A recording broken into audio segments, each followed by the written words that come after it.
Hello friends, तन्वीज kitchen में आपका स्वागत है। और आज हम बनाने जा रहे हैं रोज जैम। तो इसे बनाने के लिए हमें चाहिए ये 6 से 7 गुलाब की पंखुड़ियां हैं। गुलाब के फूल हमने ले लिए थे, उसमें से हमने इन पंखुड़ियों को अलग कर लिया है और जो ग्रीन पार्ट होता है और जो ऊपर पराग का पार्ट होता है वो हमने अलग कर दिया है। सिर्फ हमें ये गुलाब की पंखुड़ियों की जरूरत है। तो ये है 1 कटोरी। और जितना हमें ये गुलाब की पंखुड़ी लेनी है उतना ही हमें चीनी लेनी है। तो हमने यहाँ पर ली है 1 कटोरी चीनी। और यहाँ हमने लिया है 1 पिंच साइट्रिक एसिड। और जितनी चीनी होगी उसका आधा हमें पानी लेना है, यानी 1 कटोरी हमने चीनी ली है तो यहाँ हमने लिया है आधा कटोरी पानी। तो आइए देखते हैं इसे कैसे बनाया जाता है। तो सबसे पहले हम लेंगे एक बड़ा बाउल, आप स्टील का भी ले सकते हैं। यहाँ मैंने ये कांच का एक बाउल लिया है, उसमें हम ये गुलाब की पंखुड़ियों को डाल देंगे। इसे हमने 3 से 4 बार अच्छे से साफ करके धो लिया है और उसके बाद इन्हें सुखा लिया था। थोड़ा बहुत पानी ये नीचे रह गया है, उससे कोई फर्क भी नहीं पड़ेगा।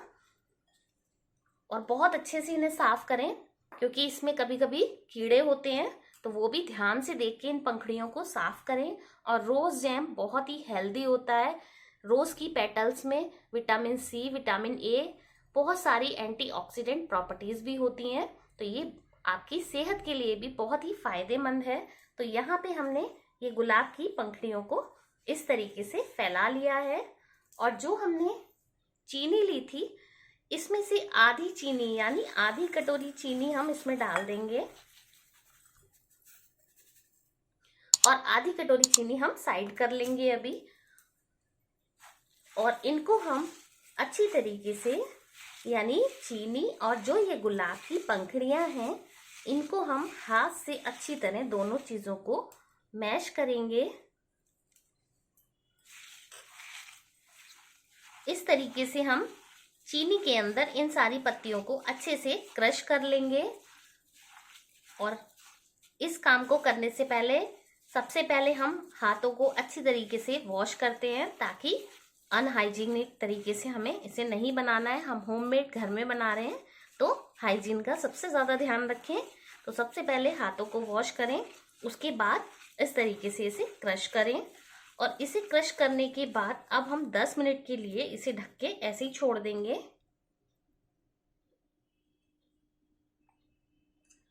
तो यहाँ पर हमने गैस पे कढ़ाई रख ली है और गैस को हमने मीडियम टू स्लो पे रखा है। और ये आधा कटोरी पानी हम इसमें डाल देंगे।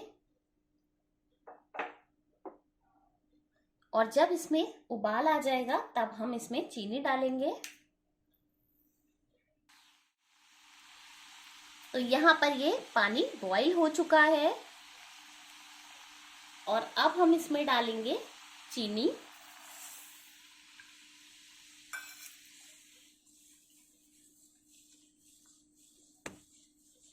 और चीनी डालने के बाद इसे सिर्फ घुलने तक हम इसे पकाएंगे।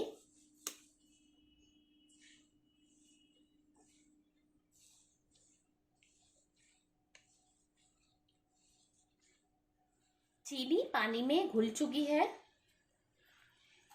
और जो हमने ये मिश्रण बनाया था चीनी और गुलाब की पत्तियों का, उसको हम इसमें डालेंगे। और शुरू से हमें गैस को मीडियम पे ही रखना है, ना तो हमें इसे हाई पे रखना है और ना ही हमें इसे स्लो पे रखना है। और थोड़ा थोड़ा करके इन पेटल्स को हम इसमें डालते जाएंगे।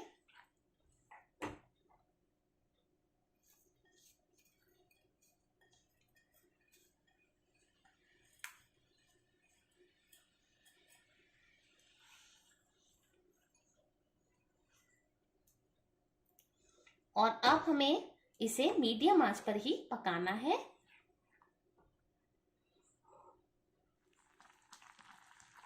तो यहाँ पर ये पत्तियां इस सिरप में पकना स्टार्ट हो चुकी हैं और इस समय 3 मिनट हो चुके हैं इसे पकाते हुए और गैस हमने मीडियम पे रखी हुई है। तो इस समय पे हम डालेंगे ये साइट्रिक एसिड। साइट्रिक एसिड जो है नुकसान नहीं करता है और इजीली बहुत सस्ता मिलता है और बहुत इजीली मार्केट में उपलब्ध है। आप कहीं से भी इसे ले सकते हैं।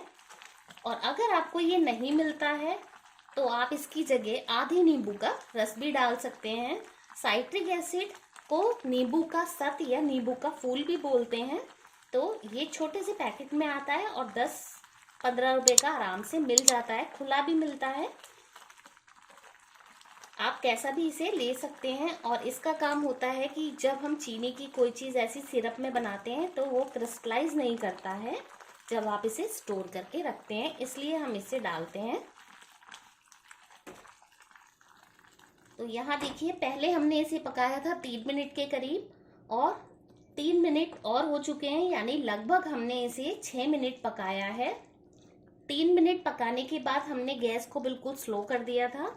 उसके बाद हमने इसे स्लो पे पकाया है और इस तरीके से ये जैम इस कंसिस्टेंसी में होना चाहिए, क्योंकि जब हम इसे ठंडा करेंगे तो चीनी और गाढ़ी हो जाएगी और जब हम इसे स्टोर करते हैं तो थोड़ा सा और गाढ़ापन आता है। तो जब ये कंसिस्टेंसी हो जाए, यानी ये फ्लोइंग कंसिस्टेंसी है, ये गिर रहा है इस पे से, स्पैचुला पे से, तो हम इस स्टेज पे गैस को बंद कर देंगे। और अगर आप इसमें कोई और फ्लेवर देना चाहते हैं तो आप इसमें इलायची का फ्लेवर दे सकते हैं। आप दरदरी हरी इलायची 5 से 6 उसके जो दाने होते हैं उन्हें दरदरा कूट के इसमें डाल सकते हैं, तो वो भी बहुत अच्छा फ्लेवर आता है। लेकिन अभी मैं इसे सिंपल ही बना रही हूँ। और अगर आप इस जैम को बना के सेल करना चाहते हैं तो आप इसमें रेड फूड कलर का यूज कर सकते हैं। अभी हमने ये नेचुरल कलर ही रखा है जैसा होता है। तो अब हम इसे ठंडा करेंगे। ये जैम बनकर बिल्कुल तैयार है और ये देखिए ठंडा होने के बाद ये कितना गाढ़ा हो चुका है। और अब हम इसे किसी भी बर्तन में निकाल सकते हैं, लेकिन हम इसे निकालेंगे कांच के बर्तन में। जब भी आपको स्टोर करना हो तो आप इसे कांच के किसी भी बर्तन में स्टोर करके रखें। और ज़्यादा दिन के लिए अगर आपको स्टोर करना है तो इसे कांच के एयर टाइट डिब्बे में बंद करके रखें। और ये 1 से 1.5 महीने तक बिल्कुल भी खराब नहीं होगा। खाने में बहुत ही टेस्टी और हेल्थ के लिए बहुत ही अच्छा। तो ये लीजिए, बहुत ही जल्दी और बहुत ही कम समय में बनने वाला रोज जैम बनकर बिल्कुल तैयार है, और वो भी बहुत कम इंग्रेडिएंट्स से। तो इसे इस गर्मी ज़रूर बनाएं। फिर मिलते हैं अगली वीडियो में एक और नई रेसिपी के साथ।